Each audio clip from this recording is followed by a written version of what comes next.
চোখের সামনেই সেটিং হলো। বিজেপির মন্ত্রীরা লোকসভা স্পিকারের সামনে বসে সমস্ত ঘটনা ঘটলো। সরাসরি বিজেপিতে মেশা গেল না, তাই এনসিপিআই এর মতো একটা অখ্যাত রাজনৈতিক দলের সঙ্গে মিশে গিয়ে বকলমের শাসক দলের অনুগত হয়ে থাকা গেল। NCPI, nationalist citizen party of India, 2023-এ ত্রিপুরায় নিবন্ধিত একটি রাজনৈতিক দল, যার সাংগঠনিক কার্যকলাপ মূলত ত্রিপুরা ভারতের কিছু অংশেই রয়েছে। জাতীয় রাজনীতিতে খুব বড় শক্তি না হলেও রাজনৈতিক শিবিরে বিজেপি নেতৃত্বাধীন এনডিএ সঙ্গে বন্ধুত্বপূর্ণ সহাবস্থান। তাই রাজনৈতিক নাট্যমঞ্চে কে কার দিকে ডিম ছুটছে তার থেকেও অধিক গুরুত্বপূর্ণ কারা কারা কোন স্বার্থে কাদের দিকে ভিড়ছে, কোন রাজনৈতিক স্বার্থ সিদ্ধি হচ্ছে তাতে, এবং জনগণের নজর কোন কোন বিষয় দিক থেকে ঘোরানো হচ্ছে।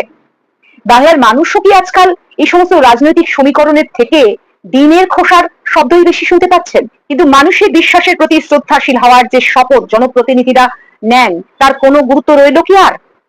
তৃণমূলী সাংসদদের বিজেপির সঙ্গে গাঁটছড়া বাঁধার যে হ্যাংলাপনা, সেটাও সবার চোখের সামনে। আবার অন্যদিকে 545 আসন সংখ্যার লোকসভাতে 2/3 সমর্থনের যে মরিয়া চেষ্টা শাসক দলের, তাও লক্ষণীয়। কিন্তু প্রশ্ন হচ্ছে, এই পরিবর্তন কি জনসাধারণ চেয়েছিলেন? যে দুর্নীতিগ্রস্ত সাংসদরা এখন ভালো তৃণমূল, তাদের বিচারের কি হবে? অধিকাংশ সংবাদ মাধ্যমই তো এখন স্পিক নট। তাহলে জনগণের কি আর কিছুই করার নেই? সংবিধান বিশেষজ্ঞরা, আইন বিশারদরা কি বলেন এ বিষয়? এ তো এক ধরনের সাংবিধানিক সংকট তৈরি হলো।